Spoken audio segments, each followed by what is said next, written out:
Assalamualaikum warahmatullahi wabarakatuh. Akkam nagaya fayyada. As video biraa qabadhee isinii dhufe har'a video waan hedduu bakka takkatti walitti qabee isinii dhufeeni warra ramadaanaaf qophaa'aa jirtan isin fayyada jedhee yaada. Qullubbii adii fi zanjabiila asitti walitti daakutti jira. Zayitii itti naqadha. Zayitiin daakaa maal jennaan bishaanii yoo daayitan eegas yoo xiqqoo ture hin tolu. Kanaafuu zayitii itti naqaa jira. Zayitiin walitti daakaa.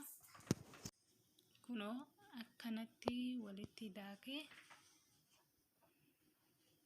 zanjabiilaa fi qullubbiidha kuni.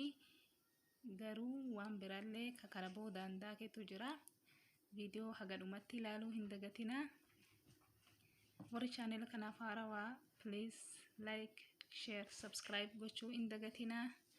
Warri duraanuu maatii taatan galatoomaa isiniin jedha. Amma asitti zanjabiilaa fi qullubbii fi dimbilaala baala dimbilaala itti naqee ammallee zayitima itti naqee waliin daakaa jira.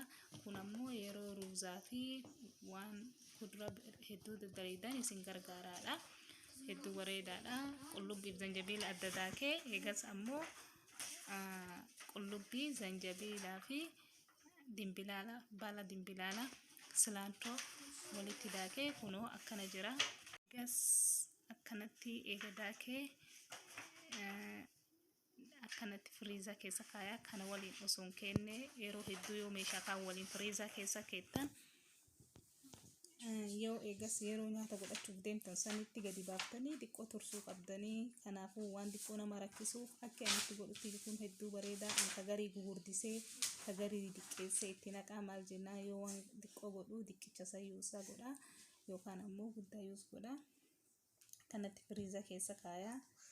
Maraa kanaa fi kaanillee akkanatti kunoo firiizaa keessa kaayee amma firiizaa keessa baasee jira, goggogee jira.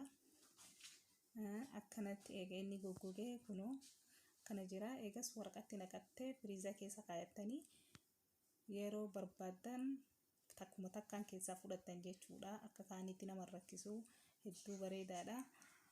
Kana malee viidiyoo biraa lama biraa qaba. Kanaafuu viidiyoo haga dhumatti ilaaluu hin dagatinaa. Asitti ammoo qimamii shaayii daakutti jira. Qimamii shaayii asitti gugurdaa waan ta'eef mukaan caccabsaa jira. Kana qarfaadha. Qarfaa gugurdaa waan ta'eef mukaan caccabsee akka egeree yoo daakuu hin rakkifnee fi ibidda irratti ho'ifadha. Ibidda irratti ibidduma gabaabaa irratti ho'isaa. Eegas heelikii itti dabalee fi qurunfudii itti dabalee waan biraa itti dabaltanillee yoo jiraate itti dabaluu hin dandeettanii akkuma fedhinnaa keessaniitiin. Amma zanjabiila goggogee itti dabalee zanjabiila kaanuma quncisee kakaarotii saniin daakee goggogsee hedduu bareeda shaayii waliin isa itti dabalee kunoo amma akkasitti mashiina bunatti naqee daakaa. Maraa akkasii waliin daakaa yoo daakullee hin bulleessu maal jennaan yoo bullooftee shaayii itti wanni ta'e hin bareedu. Kunoo haala kanaan daakee akkanatti meeshaatti naqattanii eegas ol kaayattanii yoo shaayii danfifattan hedduu bareedaadha. Kunoo akkanatti qopheessee meeshaatti naqattee akkanatti lafa kaayadha. Shaayii bareeda. Amma ammoo lukkuun dhufee lukkuu tana ammoo lukkuu eegas oovena keessatti wadditanii akkanatti mummuraa. Wanni akkanatti mummuruuf ammoo akka qimamiin keessa naaseenuu fi akkanatti mummuraa. Maal jennaan lukkuu tanaa amma hin godhuu.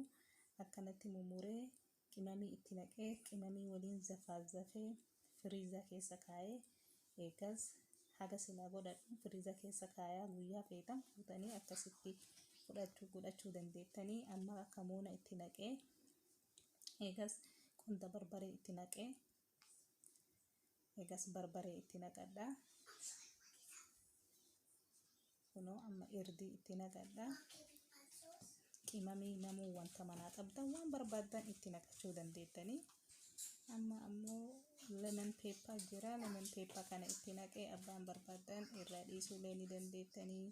ground ginger kada kamele zanjabila yoo mana qabatan sanii sootti naqatan hedduu bareeda qimamiin tun akkanatti akka gaarii lukkuu tana wal seenti zafaazafamtee waan jettuuf qimamii goggoyduu sanitti naqee maraa walitti makee akka gaarii amma ammoo asitti zanjabila qullubbii cilantro reef kada kadhisan qabaa sanitti olive oil itti dabalee olive oil itti vinegarii dabalee yoo vinegarii manaan jiraannellee loomii itti dabalachuu dandeettanii eegas ammoo kalara nyaataa san diqqoo diimaa itti buuse irraa dhiisuu ni dandeettanii diqqoo bifa bareechisa kanaaf kana itti buuse kunoo akkanatti kana itti naqadha jechuudha kunoo qimamiin kun hunduu akka adaduma isiin turtuun akka gaarii lukkuu tana wal seentii kunoo akkana jirti amma akkanatti waraqatti nannaqadhee haga yeroo waan godhadhuun kanarrallee lukkuu baay'ee yoo mana jiraatte godhuu dandeettan akkanatti waraqaan hidhee firiizaa keessa kaayaa akkasitti goggoydii yoo isiin goggoydee irraa baate akka feetanitti nyaachuu obina jala bulcheessuu dandeettanii kanaafuu viidiyoo warri haga dhumaa laaltan galatoomaa isiniin jedha akkanatti kaayee tun eegaa isin firiizii keessa baate akkana jirtu jedhee isin agarsiisuu fi baga ji'a ramadaanaatiin isiniin ga'ee warri islaamaa baga ramadaana isin ga'ee isiniin jedha yeroo biraa walitti deebinaa nagaa keessa naa tura.